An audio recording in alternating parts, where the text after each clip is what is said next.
Amén.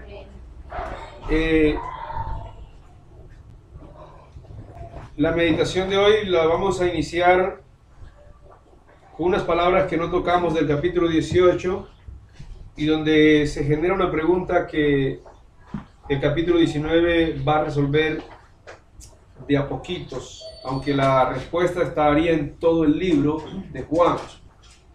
Vamos al capítulo 18, versículo 33 hasta el 38.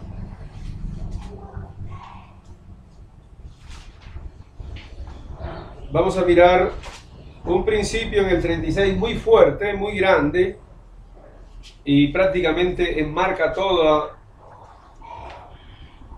la misión de Cristo aquí en la tierra, pero también la pregunta del final de este relato, del 33 al 38, dice: entonces Pilato volvió a entrar en el pretorio y llamó a Jesús y le dijo: ¿eres tú el rey de los judíos?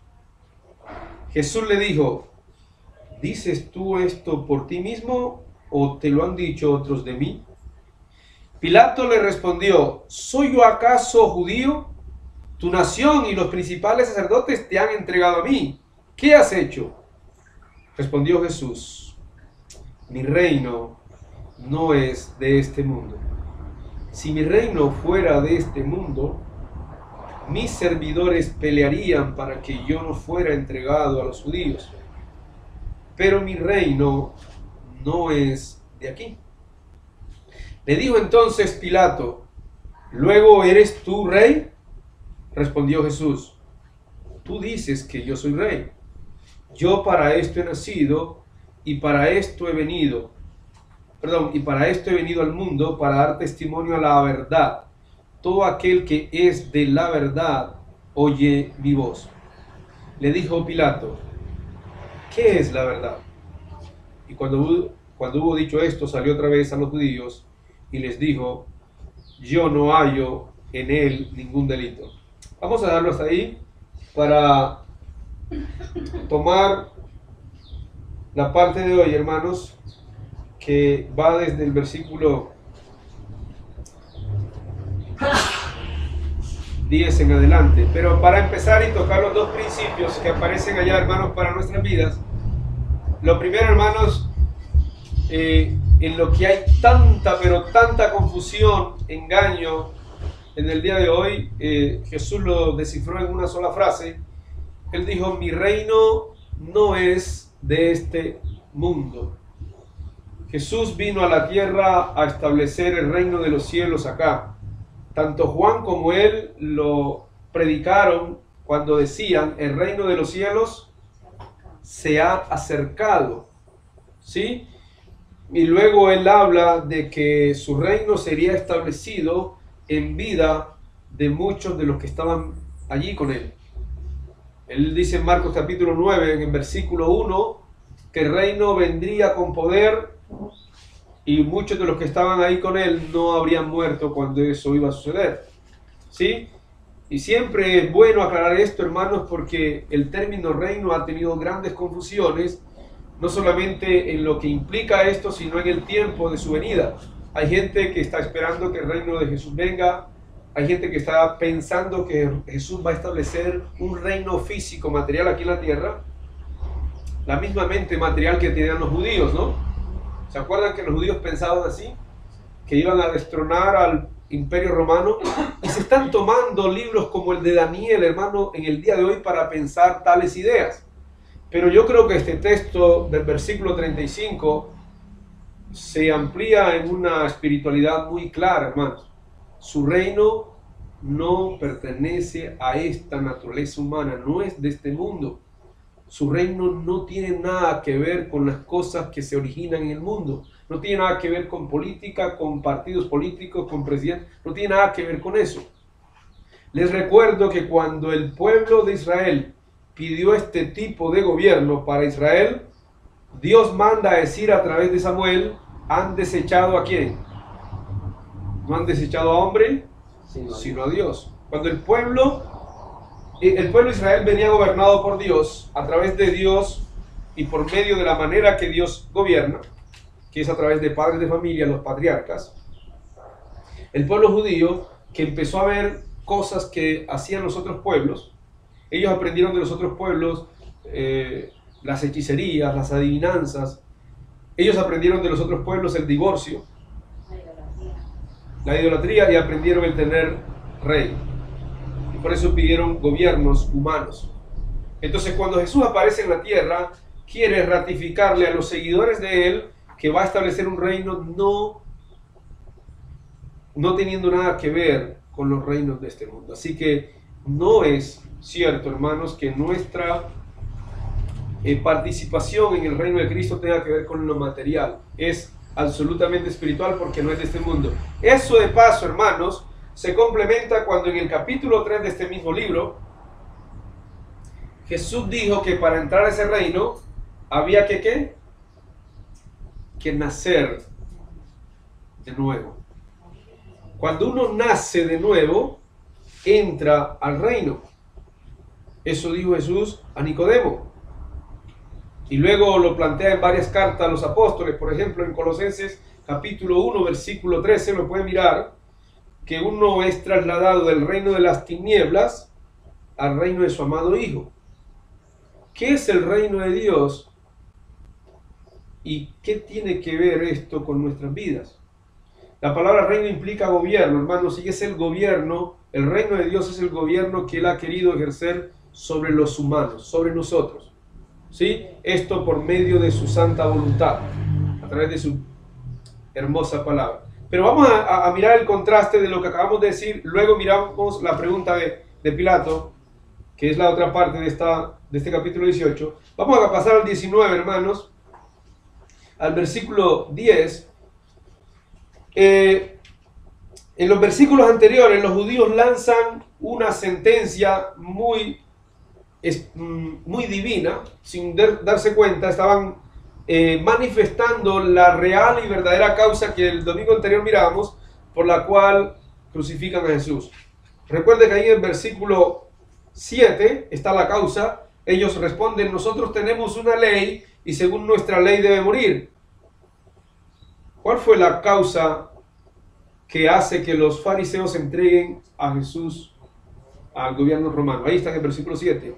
Que Él se hizo a sí mismo Hijo de Dios. Esta fue la causa. Recuerden que cuando Caifás pregunta: te conjuro por el Dios viviente que nos digas si tú eres, ¿qué? El Hijo del Dios viviente. ¿Y qué dijo Jesús? Yo soy. Tú lo has dicho. ¿Qué dijeron? Bueno, ya no necesitamos más testigos, ya no necesitamos más pruebas, ya Él mismo se ha crucificado por sí solo. De sus labios salió esta verdad, y recuerden que esta es la verdad que sostiene el cristianismo. Sobre esta roca fue edificada la iglesia, sobre la roca real de que Cristo es el Hijo del Dios viviente. Lo confesado por Pedro y por muchos más, y que debiera ser confesado por nosotros. Entonces, cuando él oye esta expresión, cuando Pilato oye esta expresión, dice el relato que tuvo miedo, vuelve a entrar en el pretorio, o sea, ahí en las oficinas del palacio gubernamental, y le lanza una pregunta a Jesús: ¿de dónde eres tú? ¿Y qué hace Jesús?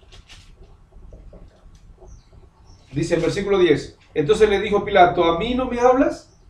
Jesús se le queda callado. Por ahí la Biblia de los hombres, en uno de sus versículos dice que el que calla otorga, ¿verdad? Jesús se le quedó callado a él. Eso no quiere decir nada. Este es el silencio de las personas que saben callar en su debido momento. ¿Sí? ¿A mí no me hablas? ¿No sabes que tengo autoridad para crucificarte y que tengo autoridad para soltarte? ¿Por qué Jesús no le contestó? Y cualquier respuesta de Jesús, hermanos, no iba a alterar el orden ya establecido por Dios. Versículo 11 dice: respondió Jesús: ninguna autoridad tendrías contra mí si no te fuese dada de arriba. Por tanto, el que a ti me ha entregado, mayor pecado tiene. Desde entonces procuraba Pilato soltarle, pero los judíos daban voces diciendo: si a este sueltas, no eres amigo de César. Todo el que se hace rey, a César se opone. En el versículo 14 dice, era la preparación de la Pascua y como la hora sexta, entonces dijo a los judíos, he aquí vuestro rey. Pero ellos gritaron, fuera, fuera, crucifícale. Atención a estas expresiones, hermanos, porque van a tener un gran significado para nosotros como lo tenía para ellos en esos días. Voy a repetir lo que decíamos en cuanto a cuando Israel pidió rey. ¿Qué fue lo que Dios les mandó a decir? No han desechado a hombre, sino a Dios. Ahora Dios les manda el verdadero rey. El rey que verdaderamente debía gobernarlos. ¿Y qué está haciendo el pueblo ahora? Lo vuelven a rechazar. Y están prefiriendo, atención a esto, hermanos. Atención a esto, póngale mucho sentido espiritual a esto. Los judíos estaban esperando con mucho clamor que le pedían a Dios ser liberados del Imperio Romano. Es así, ¿verdad? Ellos no querían saber más del gobierno romano. Pero ¿qué están haciendo aquí? Nosotros tenemos un rey, se llama César. Y a él es el que queremos. ¿No les parece eso paradójico? Y aquí podemos ver, hermanos, que la mentalidad humana, aun cuando a veces le esté pidiendo a Dios algo, y Dios esté contestando, ellos estaban pidiendo que Dios los liberara de eso. Dios les ha contestado a través de Jesús. Pero he aquí, hermanos, una de las grandes problemáticas de nosotros los seres humanos. Cuando nosotros tenemos enfrente nuestro la respuesta de Dios, no queremos ver cómo Dios contesta. Nosotros queremos que Él nos conteste de acuerdo a nuestra manera de ver el mundo. Ellos no esperaban un hombre tan débil. Ellos esperaban un hombre que se hiciera sentir, quisiera, qué sé yo, que gritara y quisiera valer su autoridad de Dios. Algo parecido a lo que está ocurriendo en el tiempo de hoy. En el mundo llamado cristiano, para muchos, un verdadero predicador es el que más grita, ¿no? El que más lanza alaridos desde un púlpito. Pero Jesús, el verdadero rey, el verdadero Dios, ahí, inclinado ante un gobernador que lo ha mandado a azotar, que le han enterrado espinas en la cabeza, que está desangrando, esa no puede ser la respuesta de Dios. Porque la mente material nuestra no percibe las respuestas de Dios de esta manera. Nosotros tenemos una ley, dicen ellos, y según nuestra ley debe morir. O sea, si esa misma ley decía, no matarás, ¿por qué según esa misma ley debía morir Jesús? Miren todas las contradicciones que están ocurriendo en la cabeza de ellos. Y una gran contradicción, hermanos, pero terrible contradicción, es que este gobierno, hacía unos 30 años atrás, les había mandado a matar a todos los niños, menores de 2 años. Y ellos quieren ese gobierno. Ellos no quieren el gobierno de Dios. Mire, traslademos esto al tiempo de hoy. Dios quiere ejercer su dominio, su control, su gobierno en tu vida a través de situaciones espirituales. Y la gente está esperando, yo no sé si usted habrá escuchado, hay gente que está esperando que Dios los va a poner como gobernadores de ciertos países. O sea, que están esperando un reino de este mundo, físico, material. O sea, estamos en la misma mentalidad de los judíos, hermano. Y ellos le vuelven a preguntar a Jesús, después de esto, el día de la ascensión, los apóstoles acercan, Señor, ¿vas a restaurar el reino de Israel en este tiempo? Todavía, a pesar de 3 años de entrenamiento, seguían con la misma mentalidad material. Y hoy, en el siglo XXI, la mentalidad no ha cambiado mucho. Todavía no hemos detectado, hermanos, que nosotros tenemos un espíritu sobre el cual, desde antes de la eternidad, sobre él ha querido Dios gobernar. Y hagámonos una pregunta muy puntual y exacta, hermano. ¿Dios está gobernando sobre tu espíritu, sobre tu vida? Porque ese es el reino de Dios. Cuando uno nace de nuevo, nace de agua y de espíritu, es para que el espíritu de uno sea gobernado por el espíritu de Dios. Pero ellos, ¿qué eligieron? Seguir con... No, necesitamos... No, nuestro rey es César.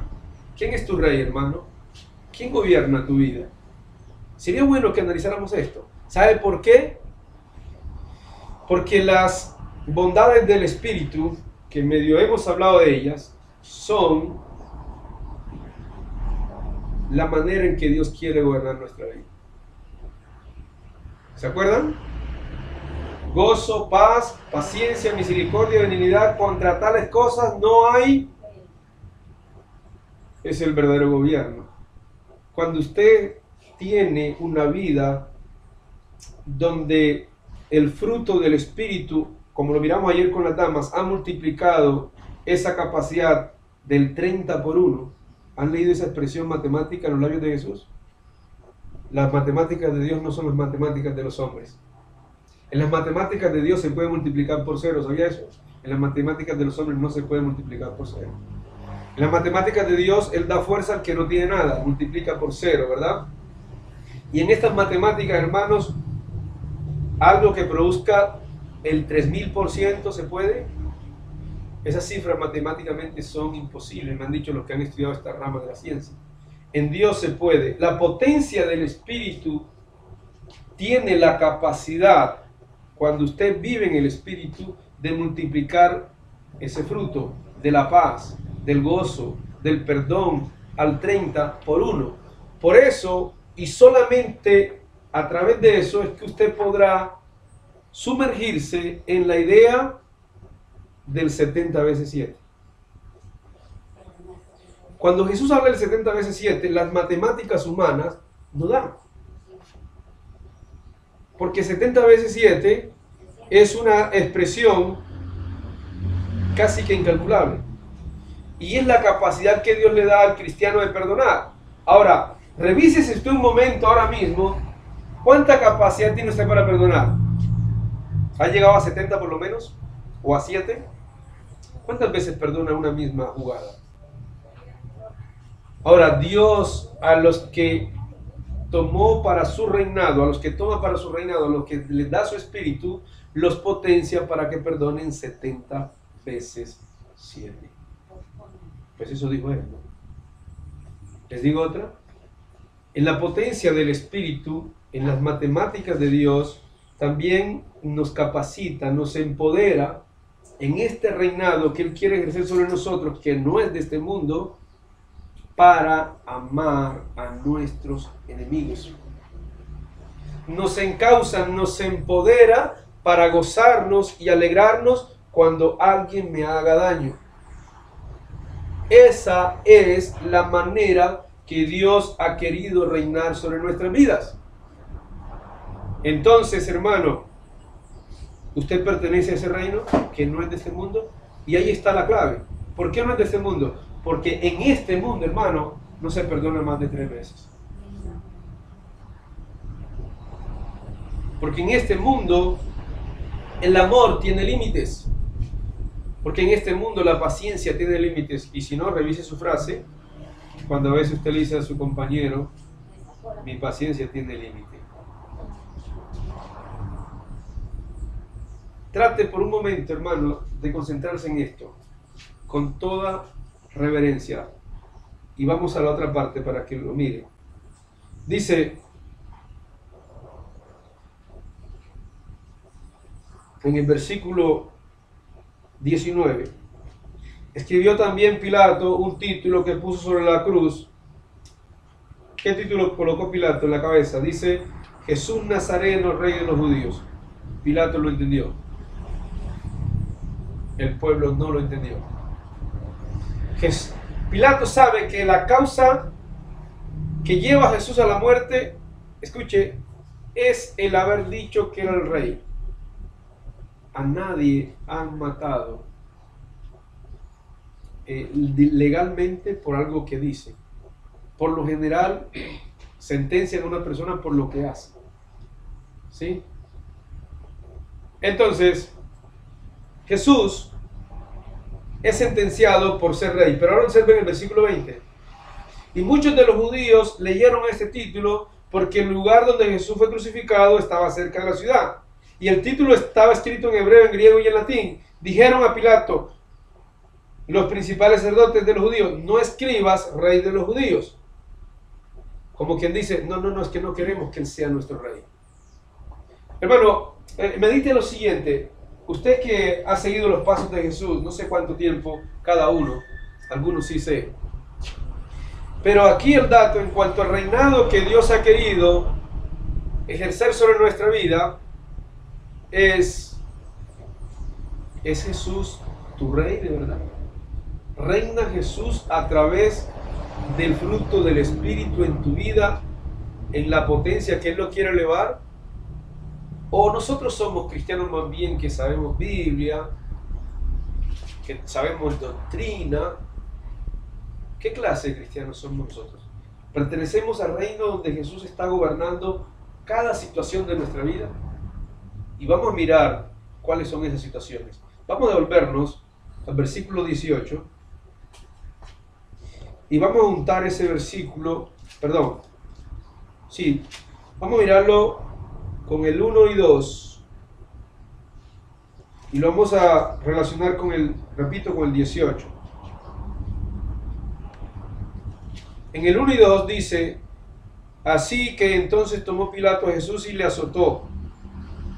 Y los soldados entretejieron una corona de espinas y la pusieron sobre su cabeza y le vistieron con un manto de púrpura. Luego el 18 dice, le crucificaron. Y lo pudiéramos relacionar también con el versículo 34, donde dice, pero uno de los soldados abrió el costado con una lanza y al instante salió sangre y agua. ¿Qué enseñanza tiene esto en cuanto al reinado que Dios quiere ejercer para con nosotros? Lo siguiente, hermanos. Observen bien el versículo 2, la corona de espinas en la cabeza. Hemos leído esto varias veces. ¿Qué implica esto para nosotros? ¿O es un dato más de la muerte de Jesús? Al incrustarle estas espinas a Jesús en la cabeza, ¿qué estaba ocasionando en esta parte de su cuerpo? Lo estaban torturando, le estaban rompiendo las fuentes sanguíneas. Por aquí queda la sien, ¿verdad? La corona fue incrustada de una manera brusca para que no se cayera, ¿no? No fue colocada así, tuvo que ser incrustada para que quedara sujeta. Póngase a pensar por un momento cuántas cosas de Jesús físicamente se empezaron a deteriorar. Y esa cruz, esas espinas, cuando Jesús dice, si alguno no toma su cruz y me sigue, no puede ¿qué?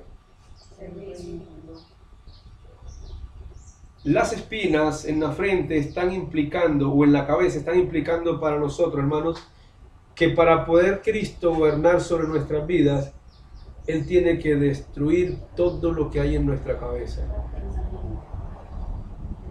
Porque lo que hay en nuestra cabeza fue aprendido en el mundo. O incluso de la Biblia, pero un estado natural. Y el hombre natural no percibe las cosas que son del Espíritu. Entonces las espinas en Cristo están destruyendo y la corona está representando que Él es rey. Ahora, Él es rey, hermano, implicando en nosotros que también, repito, quiere destruir todo lo que hay en nuestra manera de pensar. Lo quiere triturar, lo quiere hacer sangre. Pero nosotros, al igual que los judíos, tenemos nuestro propio rey. ¿Entiende? Usted tiene su propia manera de vivir, su propia manera de actuar, su propia manera de reaccionar, su propia manera de enfrentar el mundo. Pues es hora, hermano, de que una corona de espinas espiritual pase por tu cabeza, triturando todo pensamiento que no esté cautivo a la obediencia a Cristo. Y luego, hermanos, en el versículo 18, la palabra crucifixión está implicando el clavar de las manos y de los pies. ¿Por qué las manos y los pies? ¿Qué reinado quiere ejercer Jesús en nuestras manos y en nuestros pies? Las manos aparecen varias veces en la Biblia. No sé si habrá leído. Por allá en 1 Timoteo 2:8 dice que Dios quiere que los hombres oren en todo lugar levantando manos santas. Y en Santiago capítulo 4, versículo 8, la palabra nos dice: pecadores, limpiad vuestras manos. ¿Qué implican las manos, hermano? Físicamente hablando, los judíos se cuidaban las manos porque por ahí entraba toda contaminación, ¿sí? Ahora, espiritualmente hablando, ¿qué serían las manos hoy día entonces? ¿Por dónde entra la contaminación al hombre? Jesús lo dijo, de lo que sale del corazón. Las manos son una representación clara del corazón. Cuando Jesús, la palabra nos dice que quiere que levantemos manos santas, un corazón limpio, ¿no? Entonces Dios quiere reinar en nuestras manos por lo que hacemos, lo que tocamos, pero está implicando, hermanos, el corazón, nuestro corazón. Pero ¿por qué los pies también? Porque la palabra varias veces nos habla de camino, la palabra nos habla de sendas, y resulta que en el corazón del hombre todo camino parece derecho. Pero en el 99.9% de los casos tiene un final de muerte. Entonces, los clavos en los pies de Jesús son un llamado a que Él quiere reinar sobre tus pies. ¿Hacia dónde los encaminas tú, hermano? ¿Hacia dónde sales? ¿A dónde entras? ¿A dónde vas? ¿A dónde te llevan tus pies? Todo entonces lo que le ocurre a Jesús en la cruz, en cada aspecto de su cuerpo, está significando algo espiritual. ¿Y el costado qué significaría entonces? El costado traspasado, hermanos. ¿Dónde quedó ese costado? Cerca del corazón. ¿Sí? Era la manera de comprobar si estaba vivo o estaba muerto. Y Jesús quiere también traspasarlo, hermano. Quiere traspasar nuestro corazón con su ley. Si usted se detuviera en este momento en todo lo que esto está implicando, se tendría que preguntar quién está reinando en su vida. Hay tres reyes. El uno es Cristo Jesús, el otro Satanás. ¿Sabe cuál es el tercer rey que puede gobernar la vida de uno? Nuestro propio yo. ¿Sí?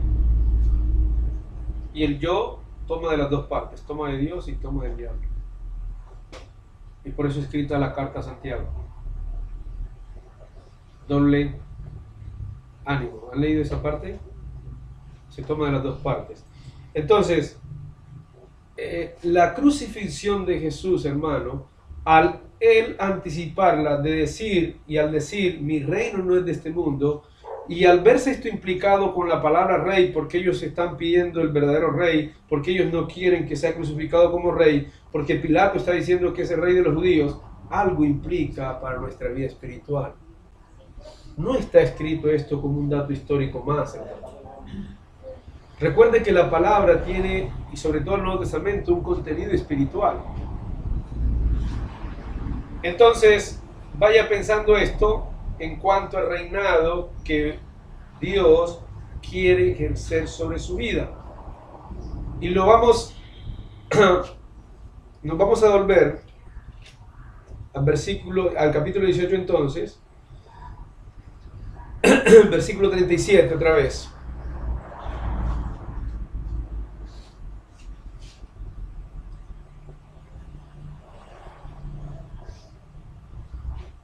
Dice, le dijo entonces Pilato, ¿luego eres tú rey?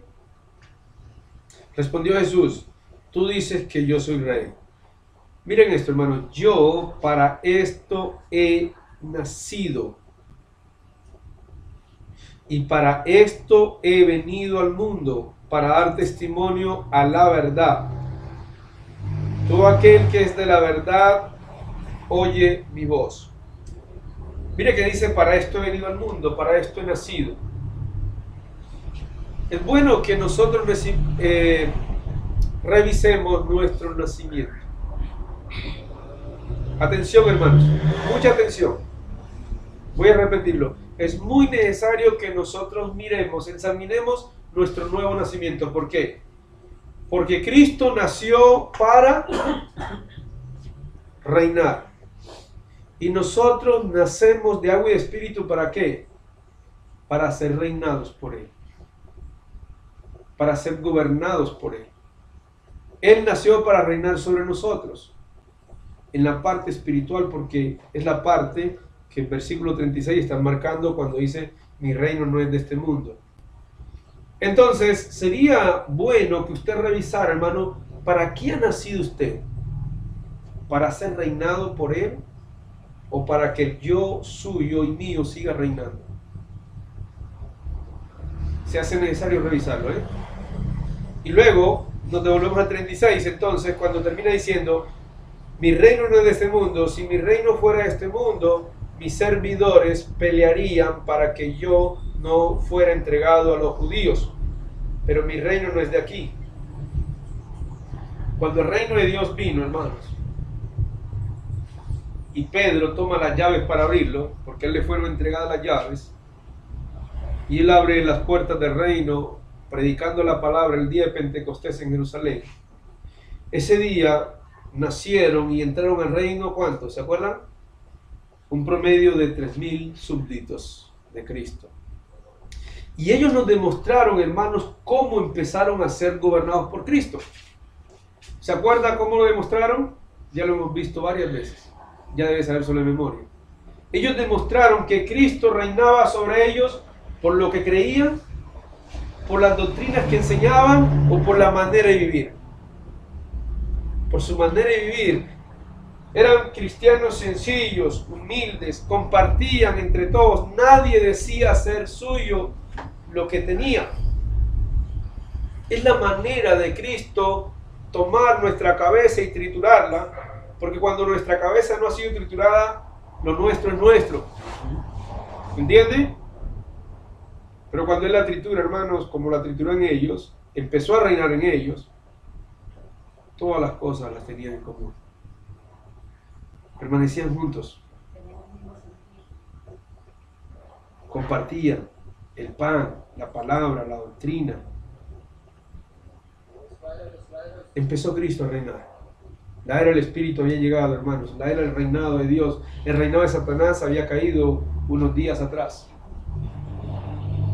Y cuando los reinos materiales empezaron a ver esto, empezaron a arrestar a los apóstoles. A Pedro, a Juan, lo arrestaban a toda hora. Los amenazaban. ¿Y ellos qué decían? No podemos obedecerlo a ustedes, sino a Dios. Es decir, ahí ellos manifestaron la diferencia entre un reino y el otro. ¿Sí han leído esas expresiones? No podemos obedecer a los hombres. Ellos estaban gobernados por Cristo. ¿Y cómo lo demostraron, hermanos? Varias veces lo demostraron. Cuando azotaron a Pedro y a Juan, ¿cómo demostraron ellos que estaban gobernados por Cristo?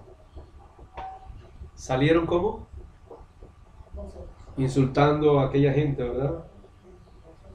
Triturándose los dientes, no, salieron gozosos, así como sale usted cuando le dicen algo feo, ¿verdad? Igualito, no hay ninguna diferencia. Esa es la manera de Cristo reinar. ¿O usted está esperando otro tipo de reinado? ¿En verdad? ¿Usted no quiere que Cristo lo gobierne de esta manera como gobernó a Pedro y a Juan? ¿Cómo gobernó Cristo y cómo demostró Esteban que estaba siendo gobernado por Cristo? También lo hemos leído varias veces. ¿Cómo demostró Pablo, Timoteo y todas estas personas que eran gobernados por él? Es hora, hermanos, de que usted demuestre que el sello del gobierno de Jesús, si en verdad usted ha nacido para ser reinado, demuestre ese sello que está en usted. Pero sabe una cosa, el enemigo ha enredado estos términos y estas enseñanzas y ha confundido a la gente. Cuando uno empieza a ser reinado por Cristo, atención, para que la idea quede completa, uno entonces empieza a gobernar sobre el mal, o sea, sobre el pecado. Y es lo que implica estar sentados en los lugares celestiales con Cristo. Cuando yo puedo vencer la ira, está en el contexto de Efesios, el enojo, cuando yo puedo vencer las griterías, la maledicencia, la malicia, estoy reinando sobre el mal.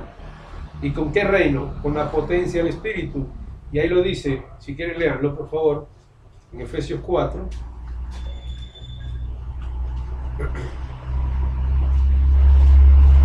Esta carta nos habla de la grandeza del reino, o sea, de la grandeza de la iglesia. En Efesios 4, en el versículo 30, dice, no contristéis al Espíritu Santo de Dios. Dice el 31, quítese de vosotros. Se quiere gobernar, hermanos, sobre el mal, entonces empiece a quitar. Pero si lo que aparece en este 31 está en su vida, ¿qué tanto está usted gobernando? ¿O lo gobierna lo que aparece en el 31? Hagámonos esa pregunta, hermano. Lo que está en el 31, ¿gobernaba la vida de Pedro, de Juan? ¿Qué es lo que hay aquí? Amargura, ¿qué más? Enojo, ira, gritería. ¿Esto era lo que gobernaba a los cristianos? ¿Qué lo gobernaba a ellos? El amor, la paz. Recuerde, no es de este mundo esa manera de reinar. Usted, si no la coge bien, no la va a entender. Versículo 32. Antes, mire, lo que lo debe gobernar a usted, Cristo a través de esto en su vida, misericordia, perdón. Y esto te lleva a un nivel alto en el capítulo 5, versículo 1. ¿A qué nivel te lleva?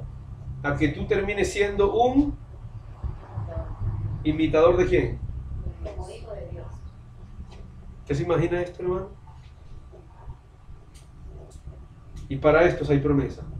Al que venciere le daré que se siente conmigo. Al que venciere que estas cositas, hermano, no es a los hermanos, no es a la gente. Esas son estas cosas. ¿Quiénes son nuestros enemigos hoy día? ¿A dónde está nuestro enemigo? ¿Allá afuera? Están acá adentro. ¿Sí? El Antiguo Testamento nos presenta en David que David pasaba, y esto es una enseñanza para nosotros, David pasaba orándole a Dios para que lo librara de sus enemigos. Yo no sé si usted ha leído los salmos, pero David menciona en muchos salmos, ¿sí lo han leído? Líbrame del enemigo, mira Señor, los que me buscan, los que se esconden, los que tiran saetas desde lo oculto, los que esto, los que lo otro. En el campo espiritual, esas debieran ser nuestras oraciones hoy día. Tenemos enemigos en nuestra propia carne.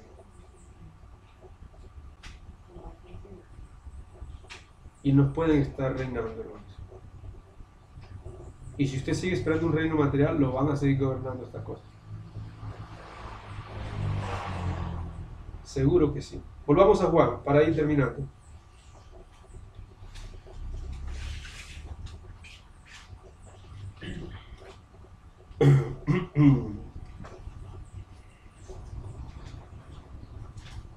En el versículo 25,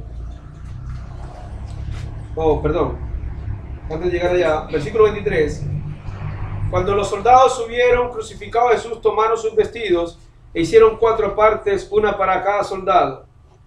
No fue con tijera, la arrancaron del todo. Esto lo leemos, hermanos, dice, y tomaron también su túnica para mostrar 3 cosas. Una, lo desnudaron del todo, hermanos. No había peor vergüenza para un judío que la desnudez. ¿Hasta dónde llevaron a nuestro Señor? ¿Y qué nos quiere mostrar esto, hermanos? Primer detalle, hermanos. Para nosotros ser reinados verdaderamente por Dios, una de las grandes cosas que tenemos que hacer es desnudarnos ante Él. Nuestra alma, hermanos, si no va a ser imposible. Desnudarle toda nuestra alma con todo lo que traemos, con todo lo que somos, y ponerlo en sus manos para ver qué va a hacer Él con eso. Segundo aspecto aquí en este relato, hermanos, es mentira que un famoso manto de Jesús se quedó por ahí porque miren, lo despedazaron. Es mentira que la ropa de Jesús hacia mi lado, porque si no esta gente se hubiera convertido en mí. Lo digo porque esto se está enseñando, ¿no? Ellos jugaron con esa ropa, se burlaron de nuestro Señor. ¿Qué habrán hecho con eso? No sé. Pero el tercer aspecto de esto, hermanos, es que, bueno, ya lo mencionaba, ¿no? Es esto, ¿no? Ahí dice, para que se cumpliera la Escritura. Es importante, hermanos, tener claro que cada cosa que Jesús hizo o le hicieron, estaba llevándola al punto del cumplimiento de la ley. Y les digo de una vez por todas por qué, aunque esto costaría estudiarlo más a fondo. Él dijo, no pasará ni una jota ni una tilde hasta que todo se haya cumplido. Pero Él la cumplió. Y cuando Jesús la cumplió, hermanos, pasó la ley. Que ahorita lo vamos a mirar en un solo aspecto. Lo otro, entonces, sí, versículo 25 dice, estaba junto a la cruz de Jesús su madre. ¿Cómo era que se llamaba la mamá? María. Y la hermana de su madre estaba también María, mujer de Cleofas, y María Magdalena, o sea, rodeada de Marías. Cuando vio Jesús a su madre y al discípulo a quien él amaba, que estaba presente, dijo a su madre, mujer, he ahí tu hijo. Después dijo al discípulo, he ahí tu madre. Desde aquella hora, el discípulo la recibió en su casa. Esta enseñanza, hermanos, muy importante.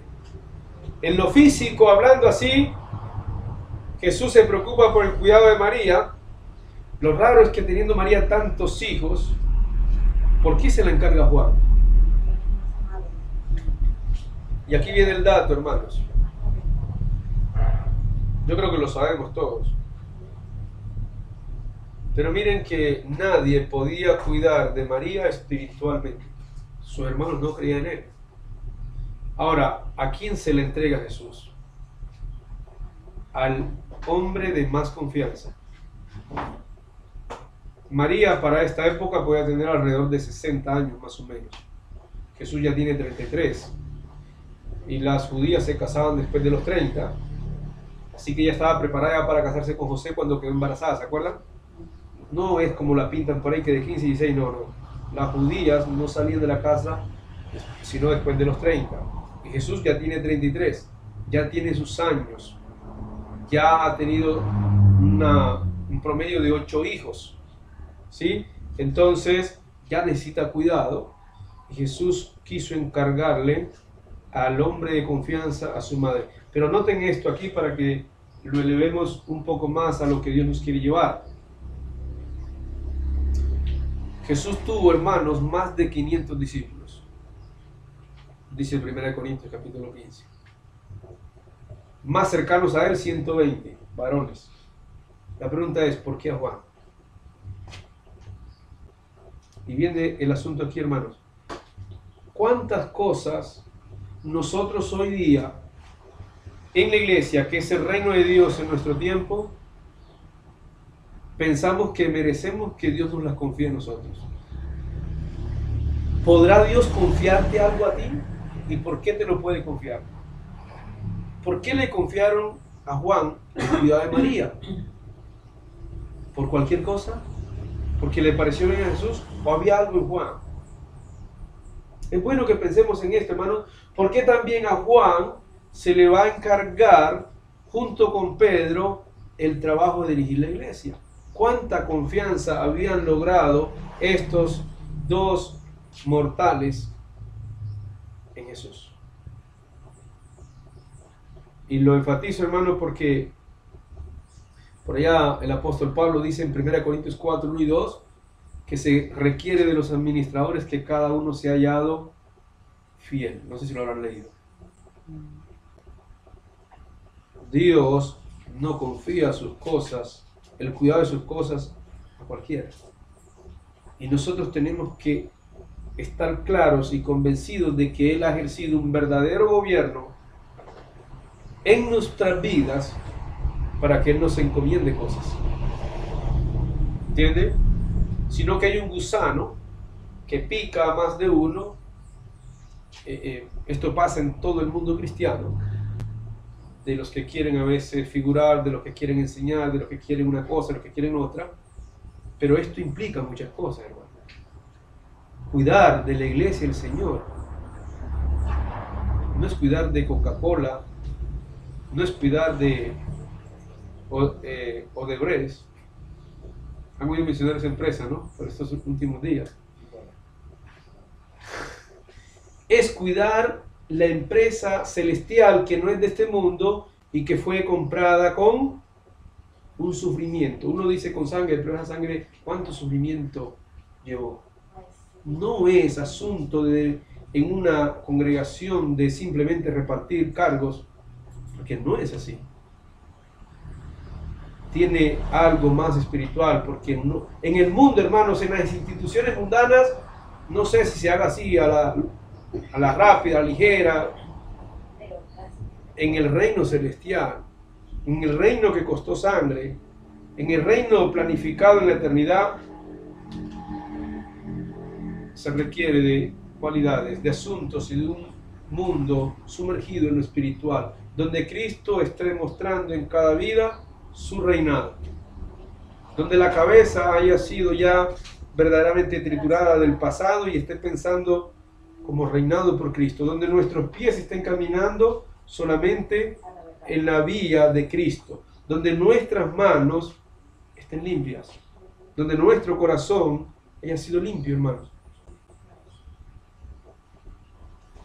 Y terminamos de la siguiente manera. Después de esto, versículo 28, sabiendo Jesús que ya todo estaba consumado, dijo, para que la escritura se cumpliese, tengo sed. ¿Qué implica esta expresión, hermanos? Es una sed física, pero lleva un contenido espiritual. Él había dicho tiempos atrás, si alguno tiene sed, venga a mí y beba. Ahora le está expresando, tiene sed. Físicamente le acercaron un vinagre, pero espiritualmente, ¿qué nos quiere decir, hermano? Tiene sed de nosotros.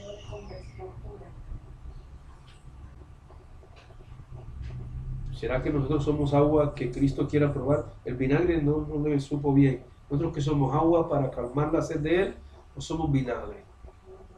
¿Qué somos para el paladar de Jesús? Dice que lo probó, ¿no? Entonces empaparon vinagre en una esponja, poniéndolo en un hisopo, se le acercaron a la boca. Cuando Jesús hubo tomado el vinagre, dijo, consumado es. ¿Qué implica consumado es, hermano? Atención, escuchen.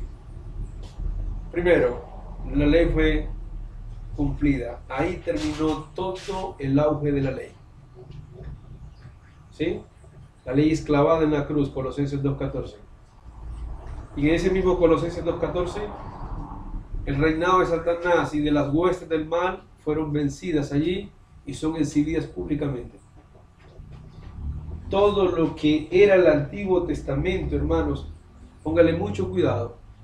Todo lo que era el Antiguo Testamento queda allí, es terminado porque ha sido cumplido.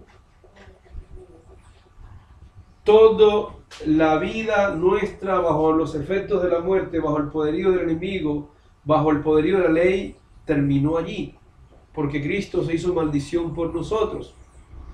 Entonces, si Cristo le puso fin a todo eso, hermanos, era porque nos estaba desde ya haciendo una invitación a un nuevo pacto que sería establecido sobre mejores promesas. Pero noten, hermanos, que todavía la cabeza de muchos sigue allá. Y de allá extraen la manera de adorar, y de allá extraen la manera de aportar economía, y de allá extraen una y otra cosa, incluso profecías. Todo fue consumado allí. Después que Él se levanta de la tumba, usted lo puede leer en Lucas capítulo 23 o 24, finalizando, Él dice que todo lo que estaba escrito en la ley, los salmos y los profetas, terminaba. Todo, hermano. Jesús dijo era necesario que se cumpliera lo que fue escrito en la ley, en los salmos y en los profetas. todo apuntaba a Cristo y a los días de la iglesia. Sin embargo, usted ha escuchado y posiblemente ha creído temas de aquel pacto que fue consumado en la cruz, como aplicándolos en cumplimiento a los tiempos de hoy. Cristo lo consumó todo ahí. Todo fue dado, Gálatas capítulo 3, si quiero lo lee, versículo 19, todo era hasta que viniera la simiente. ¿Sí? Pero venida ya la fe, el ayo que ejercía el Antiguo Testamento sobre nosotros terminaba. Usted ha leído esta parte en Gálatas 3, del 19 al 26, o si quiere llega hasta el 27. ¿Sí? Todo termina ahí en la cruz. Todo, desde Génesis hasta Malaquías, Jesús dijo, no pasará ni una jota ni una jota ni una tilde hasta que todo se haya cumplido. ¿Y la cumplió quién? Cristo. O sea que todo fue consumado allí.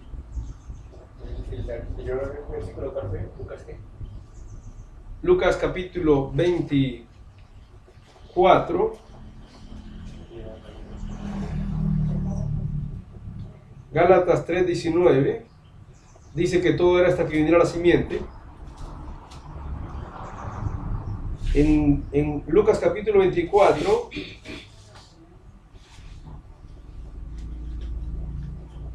dice el 44, estas son las palabras que yo os hablé estando aún con vosotros, que era necesario que se cumpliese todo lo que está escrito de mí en la ley de Moisés, en los profetas y en los salmos. Pero por eso mire el 45. Entonces les abrió el entendimiento. El entendimiento de ellos no. Entonces cuando él dice consumado es, hermanos, bienvenida a la era del Espíritu. Bienvenido el reinado de Cristo. El reinado de Cristo va a ser establecido unos días después. Cuando él se levanta de la tumba, ¿qué dice? A los discípulos, toda autoridad empieza el reinado de él. Terminó lo anterior. Pero lo importante de todo esto no es tanto los aspectos doctrinales que podamos extraer, es tener claro, hermano, y quiero que compartamos la idea de que Dios quiere específicamente reinar sobre nosotros. Eso es lo que Él quiere. Por eso en la transfiguración, usted ha leído la transfiguración cuando se aparecen ¿quién? Moisés y Elías. Y hay una voz del cielo que dice, este es mi Hijo amado, en el cual tengo complacencia. A Él, ya no a los del antiguo, ni a Moisés. ¿Qué representaba a Moisés? ¿Y qué representaba a Elías? Ya no son ellos. Ya es a Cristo. Dios, habiendo hablado muchas veces, Hebreos 1:1, a los padres por los profetas, ahora en estos postreros tiempos, nos ha hablado por medio de ¿quién? Hebreos 1:1, del Hijo. Todo fue consumado en la cruz, hermano. ¿O usted cree que Jesús echó esa maldición encima para que siguiéramos mirando cosas para cumplir de allá de la ley? ¿Usted ha leído que Él se echó esa maldición encima? En Gálatas 3, versículo 10 en adelante. Él fue maldito por nosotros. Y con eso que logró, quitarnos la maldición de la ley. Porque era un misterio de maldición, de condenación y de muerte. 2 Corintios 3, 6 en adelante. ¿Sí? Y ese relato de 2 Corintios 3 termina diciendo, pero el velo sigue puesto sobre los ojos de los que siguen allá en Moisés. Y cuando se conviertan a Cristo, ¿qué dicen? El velo se quitará. Cosas. Entonces, conclusión, hermanos. Esa crucifixión de Jesús, como usted la ve, qué tristeza los clavos, qué tristeza las espinas. Y decíamos, no, es el gozo de Dios, hermano. El gozo porque Satanás está siendo eliminado. Porque el reinado de Él sobre nuestras vidas va a empezar. ¿Y cuándo empezamos a repetirlo? Cuando nosotros nacemos de nuevo para entrar en su reinado. Voy a enfatizarlo, para ser reinados, gobernados por Él. ¿Entiende? Él es nuestro rey. ¿O usted no quiere que él sea su rey? ¿O usted quiere a Juan Manuel Santos? No me quiere. ¿Sí? Tenemos nuestros presidentes, debemos sujeción a ellos en lo material, pero en lo espiritual, nosotros no pertenecemos a este mundo. ¿Y quién es el rey de ese otro mundo, de ese reino? ¿Quién es? El reino del que nosotros ya no pertenecemos. Nosotros no pertenecemos al reino de este mundo. ¿A qué reino pertenecemos nosotros? ¿Quién es el rey de ese reino? Cristo Jesús. Él, a través de su ley bendita, ha querido gobernar sobre nosotros. ¿Lo está haciendo, hermano, sobre tu vida? Esa es la conclusión de todo. ¿O tú tienes otro rey? Eso es lo que dijeron los judíos. No, nosotros tenemos nuestro propio rey.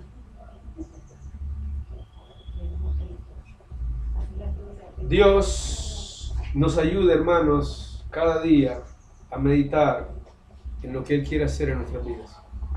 Dios nos ayude a entender que la cruz de Cristo no fue un espectáculo más. Escúchelo bien, lo voy a repetir, la cruz de Cristo es el acto único en toda la creación que le ha dado la verdadera gloria a Dios, igualita a la que hubo antes de la fundación del mundo. ¿Se acuerdan? Es el único acto. Y nuestra obediencia a ese Rey crucificado es lo que también le da la gloria de parte nuestra. Que Dios nos bendiga, hermanos. Amén.